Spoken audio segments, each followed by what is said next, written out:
Aujourd'hui, un Ramdam Dimanche un peu particulier puisqu'on va parler avec un collègue, Marcel Leroy. Marcel, journaliste et également co-auteur d'un livre intitulé Les Arpenteurs de l'Entre-Sambre-et-Meuse, paru aux éditions Luc Pire. Alors ça y est, tu replonges dedans?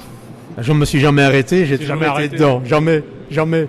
Alors rappelons, tu as été journaliste pour plusieurs organismes, je crois. Ah oui, j'ai commencé au journal et Indépendance à Charleroi, puis Nord-Éclair, puis le Soir Illustré, puis le Soir, puis d'autres, des magazines. Maintenant, tu écris beaucoup. Hein? J'ai fait mais j'avais commencé à écrire des livres de journaliste, j'insiste. Hein. Déjà avant, je suis pas un écrivain, je suis un journaliste. Et je continue maintenant régulièrement sur toutes sortes de thèmes. Oui, notamment avec Francis Groff, tu as coécrit un livre sur Chimay, je pense. Les 150 ans de la trappiste de Chimay. C'était l'histoire racontée par les ouvriers de la brasserie.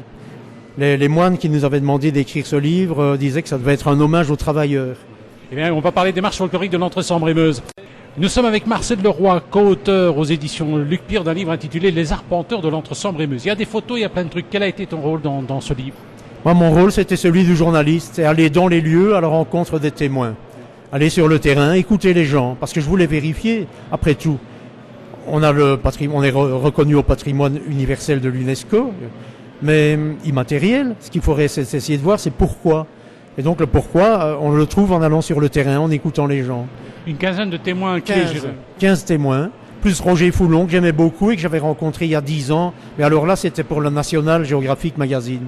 Alors qu'est-ce que tu penses des marches folkloriques de l'Entre-Sambre-et-Meuse de manière générale? Moi, je suis dans le public. Je suis journaliste, mais en plus, je suis d'ici et je suis quelqu'un qui est dans le public. Je regarde.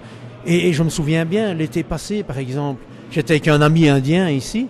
Il était fasciné par la gravité des gens qui marchaient, par la grandeur des décors, les ruelles et leur atmosphère, le château, c'était à Âmes-sur-Eure. Et puis à un moment, on était tous les deux fascinés parce que on regardait passer un homme dans son uniforme et il regardait dans le lointain, son regard se perdait. Et alors on s'est dit, on a discuté ensemble, mais on dirait qu'il marche dans le passé, dans le présent et dans l'avenir aussi d'une certaine manière. Il est hors du temps. Et moi, c'est ça. Quand je suis une marche, je vais à la Trinité, à Walcourt, à Thouin, il y a des moments où je suis un peu hors du temps. Nous sommes avec Marcel Leroy, journaliste, co-auteur du livre Les Arpenteurs de l'Entre-Sambre-et-Meuse avec Pierre Arc. Alors, les marches folkloriques, finalement, ce qui est quand même bien, c'est que, je dirais, tout le monde marche ensemble. On est tous ensemble, profanes, croyants. C'est ça qui fait plaisir. C'est ça, tout le monde est ensemble. Tout le monde est réuni et les marches, elles créent un lien. Notre histoire, l'origine des marches, elle est religieuse. On escortait des reliques ou des statues qui se baladaient autour de l'église dans la campagne. Et il y avait des hommes en uniforme qui accordaient une garde d'honneur à ces reliques. Mais aujourd'hui, il y a des tas de gens. On va au-delà du religieux, le profane et le religieux se mélangent. Mais il y a toujours cette base historique quand même. Et il y a toujours ces symboles d'art sacré qui se promènent. Et j'adore que les symboles sortent, se frottent à la vie, à la bière, à l'ambiance, au rire. Il y a des moments où on se marre comme des fous dans les marches. Et en même temps, il y a des moments où on est ému aux larmes. Et c'est ça qui est la vie. Nous sommes avec Marcel Leroy, journaliste, co-auteur avec Pierre Arc d'un livre sur les marches folkloriques de l'Entre-Sambre-et-Meuse, Les Arpenteurs de l'Entre-Sambre-et-Meuse. C'est vrai qu'il n'y avait pas véritablement d'ouvrage fédérateur suite à la reconnaissance de l'UNESCO. Il y a eu des tas de trucs qui ont été écrits, notamment par Roger Foulon. Il y a beaucoup d'ouvrages qui ont été faits, des ouvrages scientifiques, des ouvrages historiques, des ouvrages remarquables. C'est au point que moi je me dis, mais qui suis-je moi pour écrire sur les marches? Je ne suis qu'un journaleux qui passe, c'est tout. Mais je l'ai fait de cette manière-là, en me disant, mais si je saisissais l'esprit, au-delà de l'histoire, au-delà des uniformes, au-delà de tout ça, quoi, au-delà des chiffres, pour essayer de toucher vraiment le cœur des marches. Finalement, c'est de la mémoire orale qu'il y a presque. Oui, c'est vraiment de la mémoire orale, parce que moi, je suis chez les gens, on parle pendant des heures et des heures. Parfois, on continue à parler dans le noir, tellement c'est passionnant, on a oublié d'allumer. Et moi, j'oublie de prendre des notes, j'écoute. Et de temps en temps, quand même, je prends des notes, mais j'ai même pas d'enregistreur comme toi. Nous étions avec Marcel Leroy, journaliste, co-auteur. Lui, c'est l'écrit. Enfin, j'écris aussi, mais bon, je suis l'homme de radio. J'ai la réputation d'être homme de radio. Aussi. Aussi de temps en temps.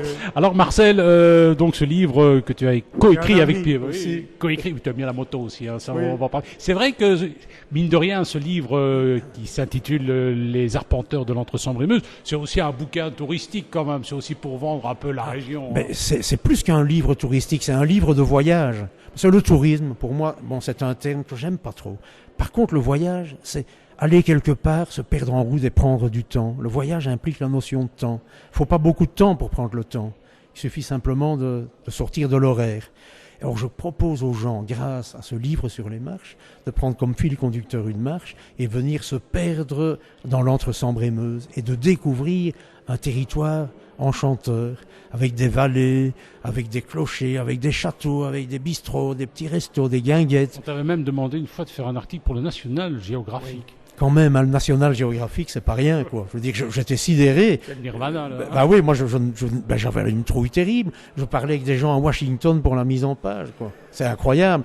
Et ils me disaient, oui, mais c'est exactement où, Til Château? Je disais, ben, regardez bien sur la carte, c'est là où on a mis un point. Et bien ça, tes prochains projets, Marcel? Mes prochains projets.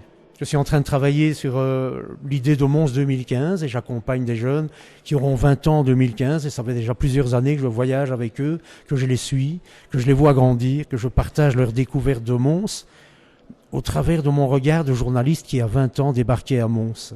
Marcel, merci.